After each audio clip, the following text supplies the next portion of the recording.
Hello everyone, and this is Gary Maloney from Sacktown Slam, and I'm here talking in a British voice because we have just seen NXT TakeOver Brooklyn 3, and Ivan, what exactly is your take on the whole pay-per-view? It was phenomenal. Actually, I was a little bit disappointed. Had its ups and downs, like any other pay-per-view.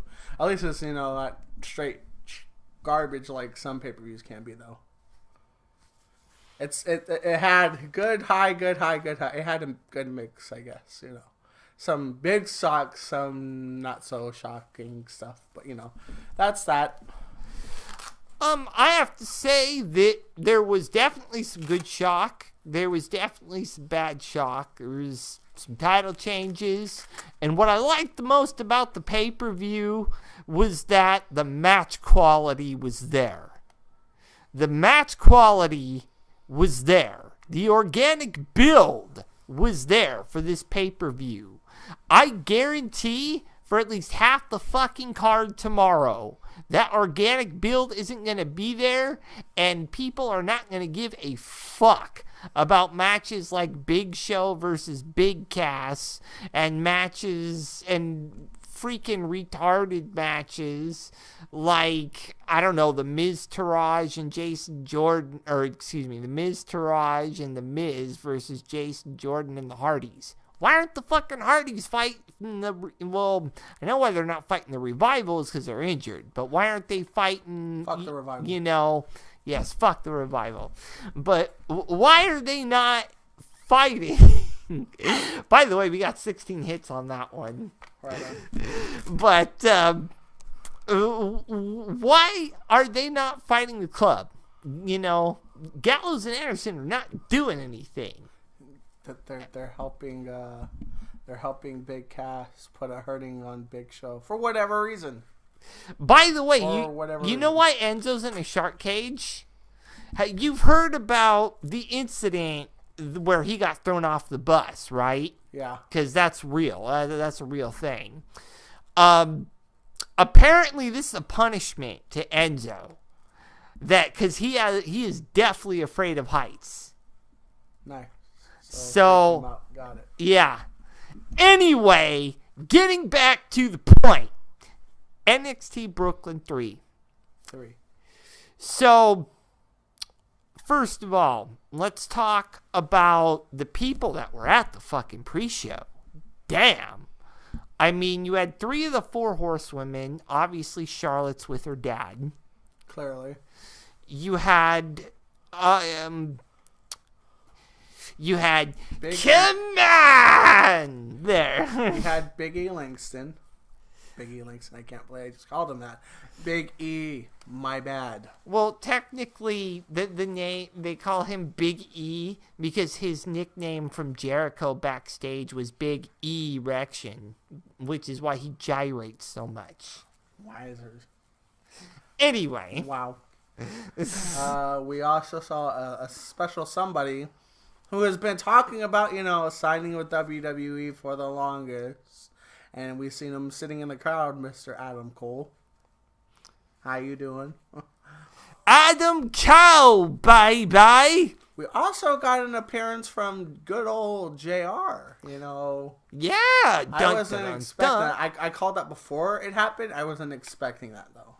And by the way, in case people are wondering that didn't see NXT Brooklyn 3, that was specifically for the match between Hideo Itami and Aleister Black. Jim Ross, I've noticed, has been very big on covering the matches that have to do with the British wrestlers that do the British strong style.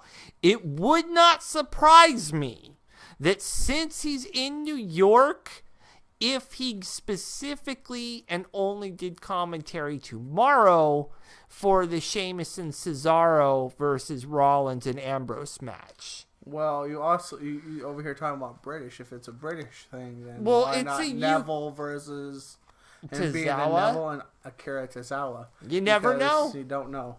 anything's possible. But that's a Like pre-show they say in wrestling, match. never say never. I get that, but still, it's a whole back to the thing. Never say never. Anything's possible with think wrestling. if they're gonna use Jim Ross, it ain't gonna be on the damn They pre-show. They might use him for 2 though. They might have him for that. They might have him for the Cesaro Sheamus versus Dean and. It's plausible, I suppose. But anyway, let's get to match number 1. Match number 1, which was Johnny Wrestling Versus Cien versus Andrade Cien Almas with his new manager. girlfriend, I think. No, it's manager. Girlfriend, manager. I think it's both. It's Well, he is a flirt, but it's his manager. I forget what her name is. We'll call her Angry Latina number 1. Oh my God. I'm just saying. She's very upsetting. She's like, you do something wrong, and she'll, ¿Cómo se llama con hablas español? It's like, calm down, lady. Jeez, I only made one mistake. Anyway, honestly, I thought this was going to be all Johnny Wrestling, and they were going to job out Andrade again. But boy, they made him look very strong. This is a very staunch contrast between what we've seen from Andrade the last few months, especially since NXT Chicago. And what we saw tonight. It was amazing, actually. Like, hit for hit. Flip for flip, whatever, Hold for hold. Hold for hold.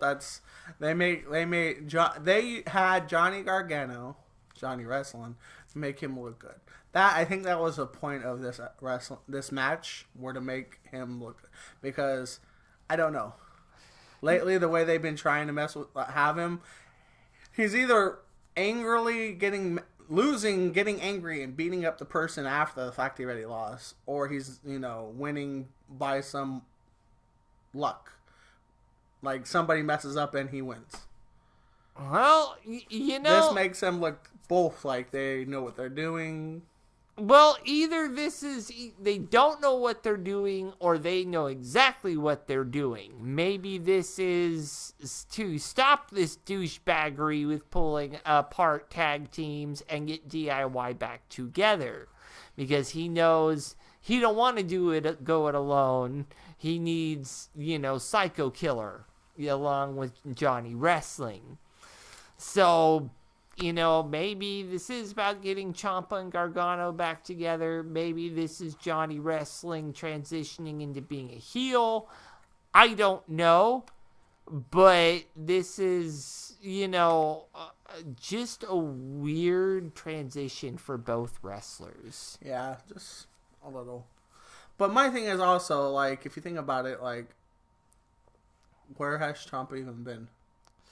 I haven't seen him since the whole they lost. He jumps fucking Johnny Wrestling and then leaves. Like, what happened? Like, is he injured? Is he on vacation? Well, he's injured at this point because he came, I think, 1 or 2, NXTs after. On crutches. Yeah, on crutches. And that was the last time we saw him. So that was at least 2 months ago. So, what? Yeah, there's a lot of unanswered questions on, are they planning to have a feud with Johnny Wrestling and Tommaso Ciampa, or is, Tommaso Ciampa just going to sit there and be on the back burner until he gets, if he's hurt, until he gets healed, so where they can make it come back for him to where he, like, jumps Johnny Gargano, or they make it to where they have a feud. So, I mean, I don't know what's going on with those two guys. Andrade winning here was also odd because he's been booked so much as the rollover guy in NXT. I mean, McIntyre beat the shit out of him. Aleister Black beat the shit out of him. Cassius Ohno beat the shit out of him. I mean, guys that weren't even on the show beat the shit out of him. So we know that he's been the job guy for how long now? I mean, pretty much since his inception. And by the way, you notice that WWE is even too poor to afford sparklers for the poor guy. Yeah. So he doesn't, jump out on his knees anymore. Because, that's why they had to give him arm candy. So. Yeah. My thing is maybe they see something. Like, you get those random wrestlers where WWE sees something in someone and then they'll try to do something with them.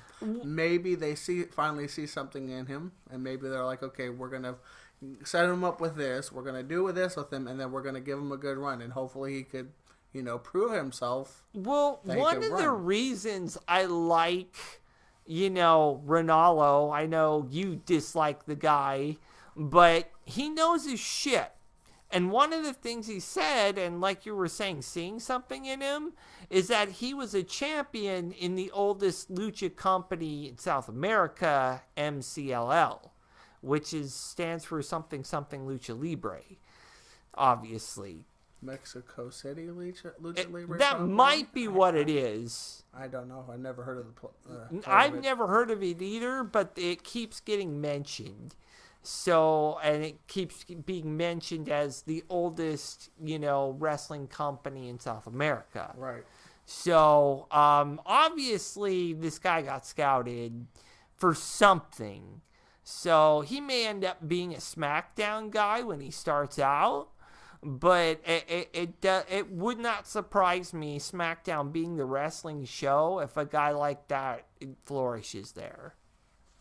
Well, in my opinion, I think he might be a Raw guy. And the reason why I say he might be a Raw guy is... You think everyone might be a Raw person. Not everyone. Only people who they don't have, like, a pop for. Like, right now, even, you said, on the last 4 weeks of Raw, they've had,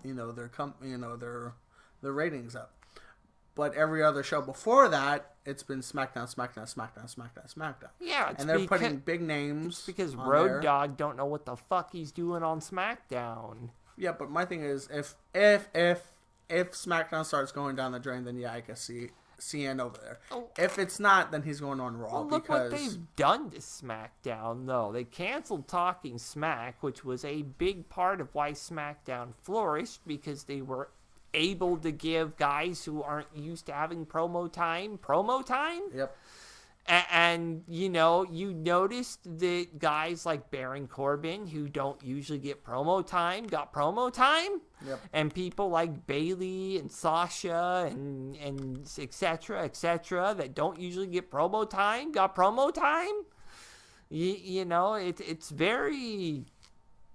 You have to hand it to them with NXT's pre-show. I mean, having all those ex-NXT stars there, I think made it feel very good.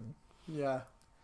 And, last year at this event, they had Bayley and Sasha as the main event in that first ever women's main event at a WWE pay-per-view, and it was for the NXT women's title.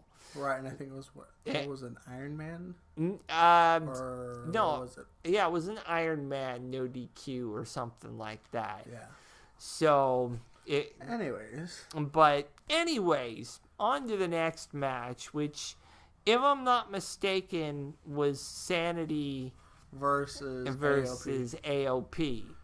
Now, at the start of this match, my understanding was that it was Wolfgang and Killian Dane versus Akam and Razar.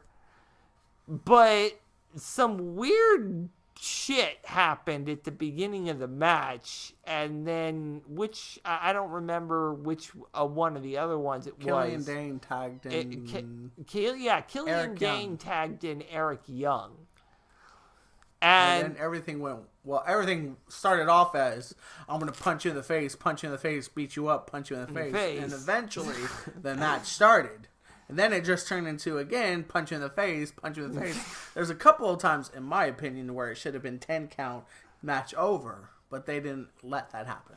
Thank God they didn't let that happen. Or they were letting them wrestle for one, because it was fucking chaos out there. Right. Especially with Wolfgang and Nikki Cross out there banging on shit, and then you also had AOP's manager. My gosh, we were Paul Ellering. Yeah. Who was also out there. So that's 7 people out there? Yeah. And it's funny because even if you look at it with AOP with a manager, they're still outnumbered 4-3. Yeah. So it's a lot to have to try to keep a watch on when you're a ref. See, what they should have done was had 2 refs out there for that match. Because they already had, I guarantee you, they already knew something like them beating the crap out of each other in the beginning was going to happen. I'm just saying. Yeah, that was definitely going to happen. But, fuck the Revival. Yes. Oh. Yes. Yeah, they're still on that, by the way. The whole fuck the Revival. Yes, fuck the Revival. Anyway, another thing that's...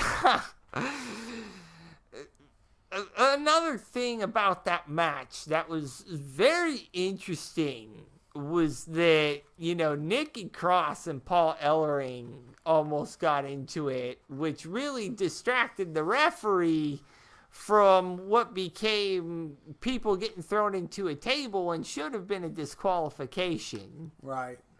But again, that brings back to the whole thing of it's 4-on-3, and technically one's a manager, and Nikki Cross may be a female wrestler, but she's doing shit she's not supposed to. Technically, Paul should have never been in that ring in the first place. Yeah, and then, and if you're a referee, it's 1-on-7. Yeah, exactly. So you're trying to watch 7 different people and make sure you're keeping an eye on the regular match. So that match got really crazy in the midst of it, and it was a very physical match. In my opinion, probably one of the more entertaining matches of the night. Probably, I would say, one of the more entertaining matches. Because there's 50 million things going on, and you are trying to watch everything. Yeah, and admittedly, I will give props to Akam and Rezar because they have pulled out some new moves out of in their repertoire. Like there was that weird thing, like we thought they were gonna go for the Super Collider, yeah, and they turned it into. I forget exactly what you'd call it, but it is basically a modified power bomb. But which threw a lot of people off, like, what the heck? Yeah, like these guys were pulling out moves that they had never done before, and being 300-pound guys. And let's not even talk about what they fucking came out wearing. Looking like they're soldiers or something. Like in a fucking video game. Okay, Christ. First of all, they came out wearing scarves over their mouth like they were bikers, but they had like this skeleton fucking helmet. A friend of ours called them Goombas. If they were brown, they probably would have looked like Goombas, or a turd from. But. Honestly, it was weird because the eyes were freaking red too. So it's like, what the hell? What are you, fucking Ghost Rider? What do you think this is? Freaking Mad Max? Max Fury Road or something? Yeah. Like, seriously, somebody's going to come out of nowhere riding a vehicle with drums on the front of it. And freaking fire shooting out of a guitar. Are you kidding me right now? Yeah, I mean, they definitely wore some interesting attire to the ring. I also have to give credit to Sanity, because Sanity was very thorough through this match, and their skill, throughout the end of this year, I've noticed a big change in Killian Dane. He wasn't like super great when he first started. He was just kind of there. And over the last, I'd say 4 or 5 months, he's become just a beast. Not to mention, he wasn't even originally the 4th member of Sanity. No, he wasn't. So he had to work his way up to build himself to be starting off may look like a little crappy, but he had to work on something to make him look better to where he looks good now. Yeah. He looks really good. I would say this is probably like a Wyatt family thing going on here. Probably a little bit better. I would honestly... Because Alexander Wolf and Killian Dane wrestle better than Eric Rowan and Luke Harper, in my opinion. Yeah. And in my opinion, this is almost the Wyatts meets the Shield. Because they have the wrestling ability of the Shield, but they've got the creepy-ass shit going on from the Wyatts. Right. So I would say their wrestling ability is much, much higher than the Wyatts. I would even go as far to say that they are better than the Wyatts. Well, I was saying Wyatts because of the whole creepy. They are creepy. Very... Well, what the hell? I would say they wrestle... Well, all I was saying was that they wrestle better than the Wyatts. In the end, though, with this match... first of all, in case you're wondering, AOP lost to Sanity. Sanity, the titles. So, they lost on a pin from Eric Young. It was off of another weird-looking move from Eric Young that we've never seen him pull out. So... It's very much new stuff that they're showing, new stuff that they're doing. And it's very much the whole numbers came up better for Sanity than because for, they won. Yeah, Sanity had the numbers, AOP had the power, though Sanity isn't exactly lacking that either. So it's honestly was a great match. I would dare say 4 out of 5. Yeah. Just because this is a match you really couldn't take your eyes off of. Because if you did, you were going to miss something. And especially at the end, after it was all over. You had Kyle O'Reilly and Bobby Fish come in. From ROH. And while they have wrestled a few matches in NXT thus far, they came in and stomped the shit out of Sanity. Well, they attacked Sanity and they attacked AOP. So they threw the AOP dude out into the freaking middle of the bar in between the ropes. Yeah. And then they started beating the crap out of Sanity. And I'm like, okay, you guys are ballsy is what's going on here. Yeah, that's called a death wish. Like, are you guys insane? Like, do you not know who AOP is and Sanity is? They will freaking rape you in your sleep. Like, seriously, what are you doing? One-on-one fights, maybe you'll be able to beat one of them. But I don't know. If 4 on 2, 3 on 2, I don't think so. Yeah. And you're not going to beat 2 guys that are 300 pounds with 2 guys that are 180, 200 pounds. You know what I mean? Exactly. It's like, I wish I could speak some Portuguese because I think that's what AOP speaks. Armenian, I think. Or Armenian. Like wow! I'm like, excuse me? And what they're the hell is that? They're screaming that kind of crap in the ring. I don't know what you're saying, dude. Like, do you need to go to the bathroom or something? Like, do you want us to put this match on pause? I don't know what's going on. Just saying. It could be anything they're saying. Yeah. I mean, they could be... I don't know exactly what they're saying either, but I will say this for them. It's entertaining. Very. They have a great shtick. NXT has a great thing with hiring hiring people that are foreigners that speak another language just to make the crowd laugh with their whole like, excuse me, what did you just say about my mama? I'm just saying. Speaking of which, the next match was Asuka versus... No. Aleister Black. It was Aleister Black and Hideo Itami. And I've heard Hideo Itami speak Japanese before. That's why I said what I said. Well, yeah, I was going to get to Asuka, but because we all know about that. Hideo Itami and Aleister Black had a great match, too. Yeah, that was a striking battle. jumping, flipping, kicking. Lots of I'm like, you got freaking Michinoku drivers and modified Michinoku drivers and freaking Hideo Tommy busting open Alistair Black. Well, what he did was he freaking Kicked him. Yeah, he kicked him so hard in the mouth that he busted his lip open. That's what I'm saying. So like technically busted him open. Yeah, he had a fat lip by the end of that match too, and he was bleeding pretty badly from his lip. Yeah. I assuming he didn't kick a tooth out and he didn't just stash it under the ring or something. Pull a freaking Sheamus to Jeff Hardy and kick his freaking tooth out. And you saw the tooth go flying. Yeah, and that's the tooth of it. So yeah, too sweet. But in all honesty, that was a great match. And Jim Ross came out for that match. And that was nice hearing Jim Ross commentate again. I think Jim Ross, Nigel McGuinness, and Mauro Ranallo made a great fucking team.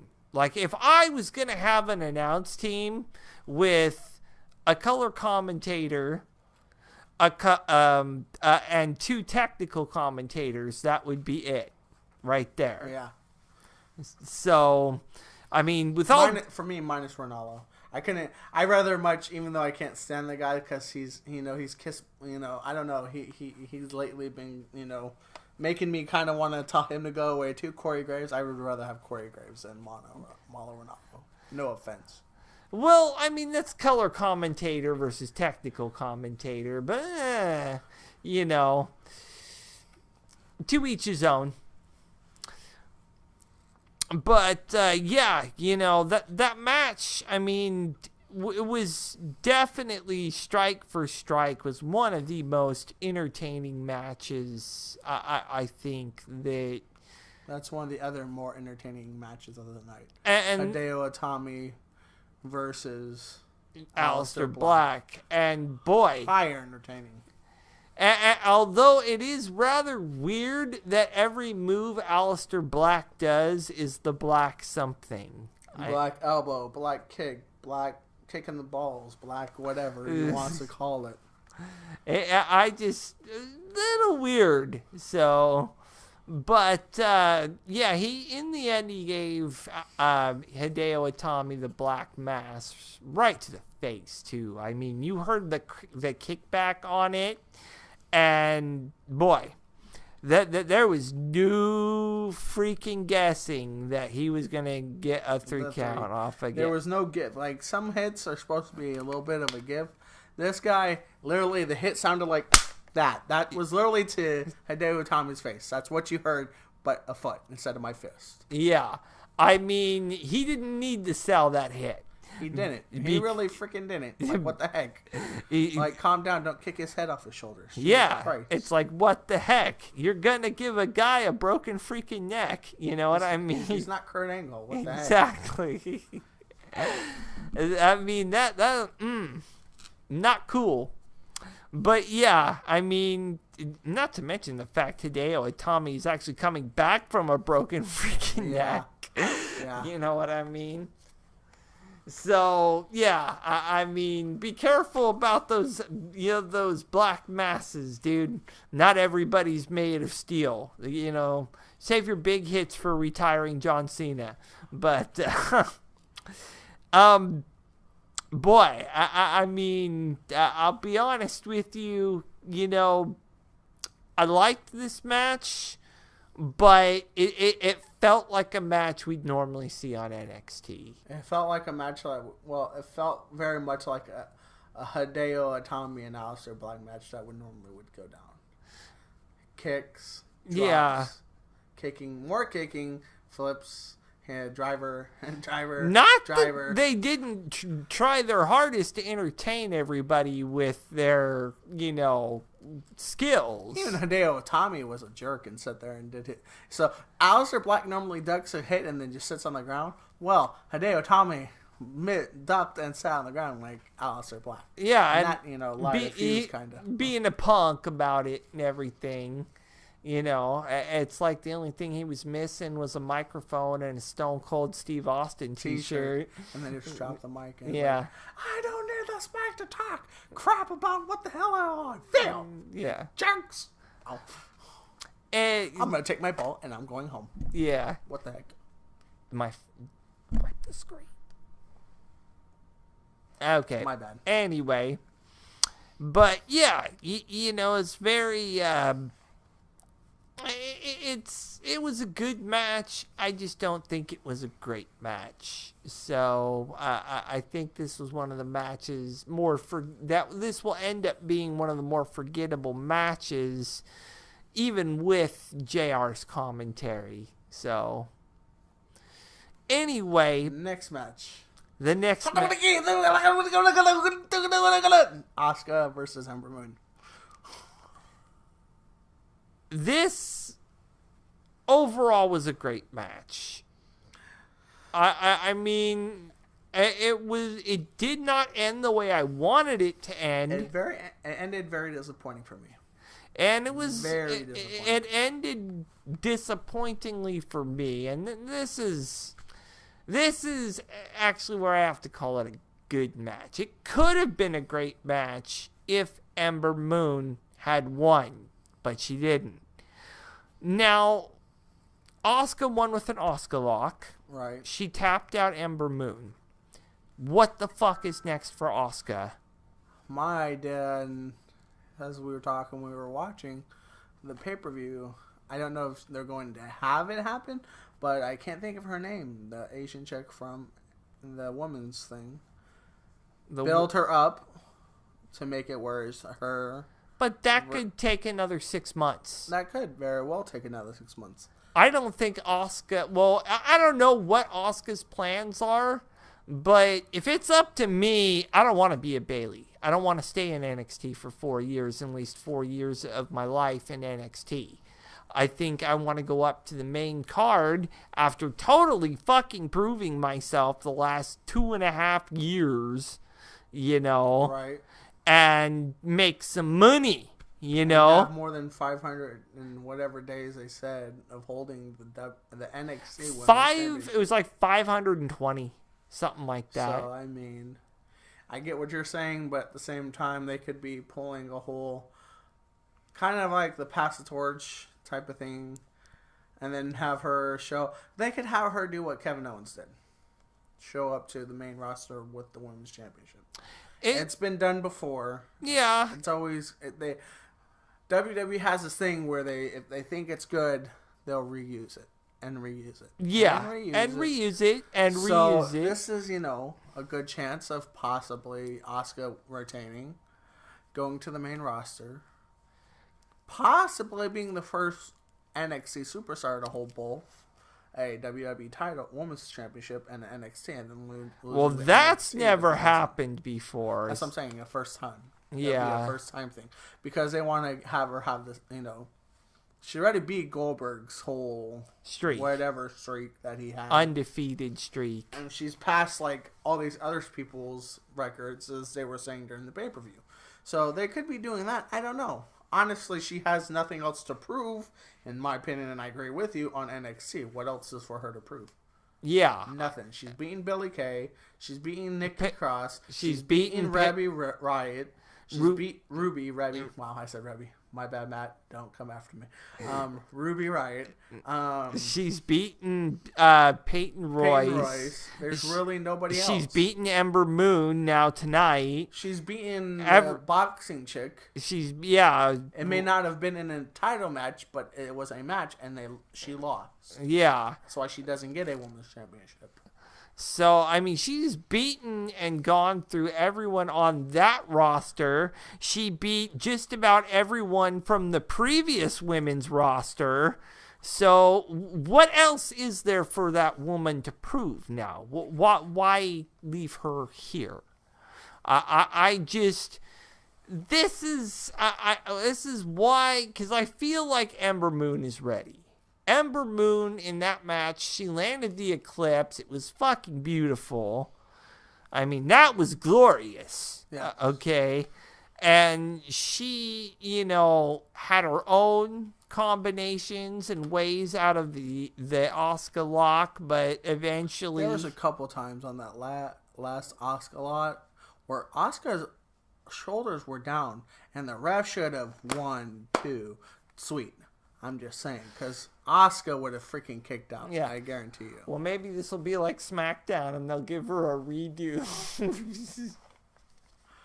Oh, here's a redo. Here's a rematch.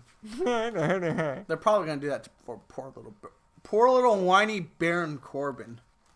Yeah, I mean, yeah, but whatever. Yeah, we can talk about boring Corbin another time, but maybe tomorrow.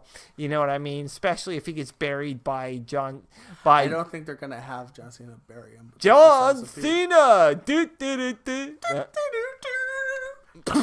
Okay, we'll get to that tomorrow. Yeah.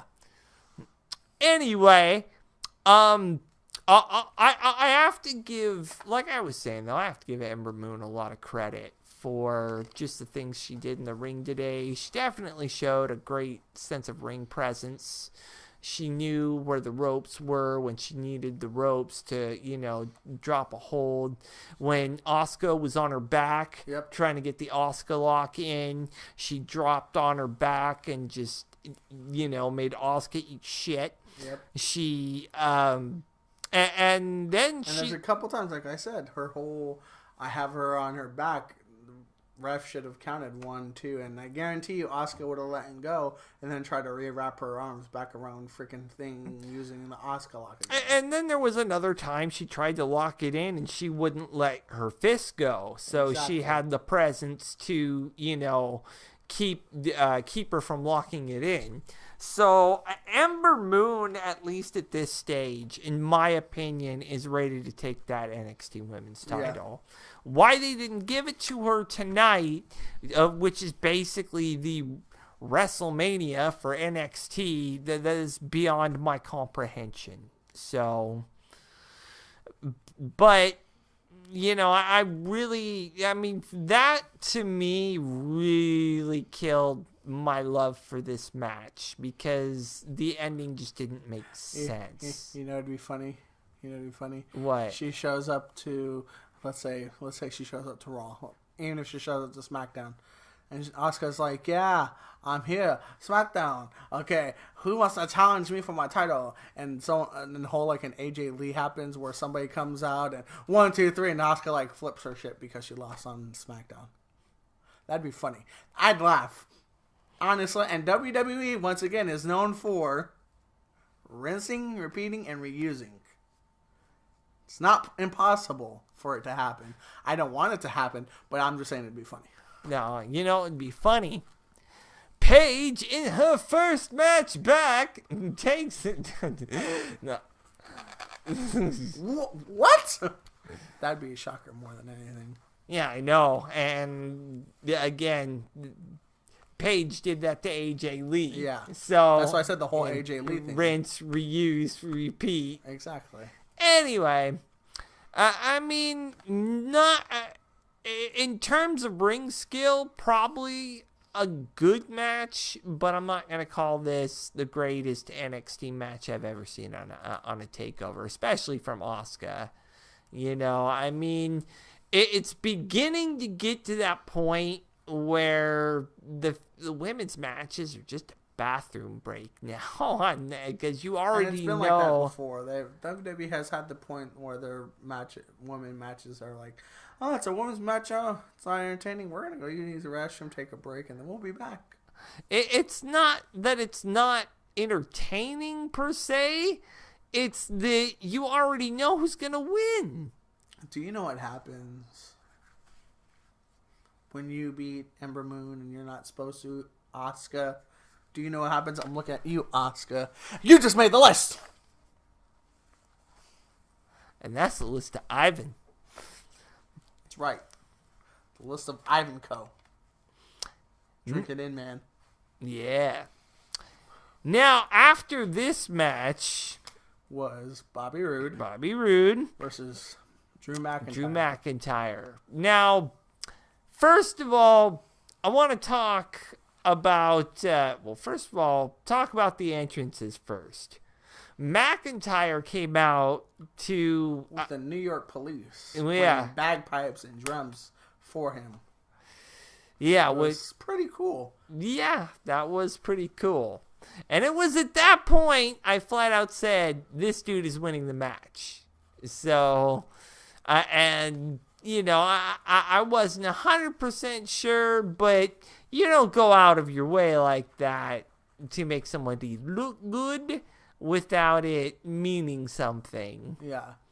Then Bobby Roode, and I'm not liking this new thing they're doing with Roode, because they're doing this a lot with his entrances, with that stupid piano program. I don't know what it's called. Yeah. That is stupid. Now, if you want a piano, you get somebody to actually play the piano. And then you get an actual choir. And you get them to sing Glorious for Bobby Roode to come out. Clearly, they ain't got the money for that because they ain't got money for pyros either. They're jerks. Yeah. Because a multi-billion-dollar company don't have money to pay somebody to play piano or hire a choir. Exactly. Bullshit. But anyway. You just made the list. Anyway, after the openings, you know, you had the vignette, which, 'cause I sing broken dreams. Yeah. That was like, what the heck? And that would have been amusing if he would have came out to that. But he still used his new, which is funny, which is fine, it's great. But the whole them flashbacking, looking at some of his stuff, playing his old 2009 music when he was, you know, wrestling. The Chosen You saw One. Mr. McMahon calling him the Chosen One. He came, he won the Intercontinental Championship and all that stuff. So it was a good match. There's a lot of things that I question, and I've always questioned, and I don't ever get why they do that. Big guys should not be jumping around. I'm sorry. That kind of freaks me out. He's 6'5". Drew McIntyre, you don't run your happy ass and jump over the top rope, you're going to freaking break your neck. Are you crazy? I know you're a professional, but what the hell are you doing? You're giving me a heart attack. Because he's going to be the next guy with the broken freaking neck. His name is Drew McIntyre. What the heck? He jumped off the top rope and got a broken freaking neck. He won the NXT championship with the broken freaking neck. Oh, okay. Yes, he did win the NXT title, which is what happened. Thanks for giving that away.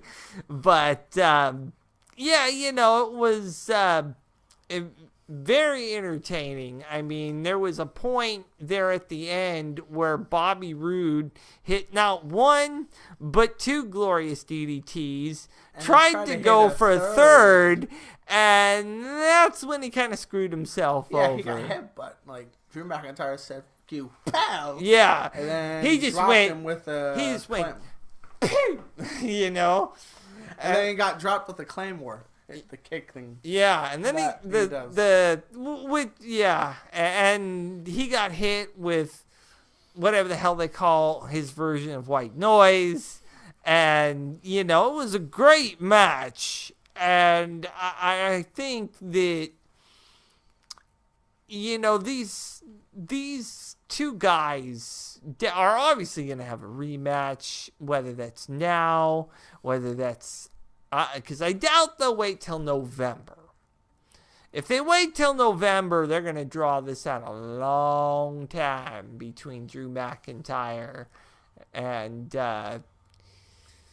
3 months. And Bobby Roode. Yeah, a little more than 3 months. Yeah. If they drag it along. And that may end up being the same case for Sanity and AOP. That I see happening because they'll end up colliding in the Dusty Rhodes Tag Team Classic, should they have it again this year. Also, the fact of what we mentioned with the whole Bobby, what's his bucket?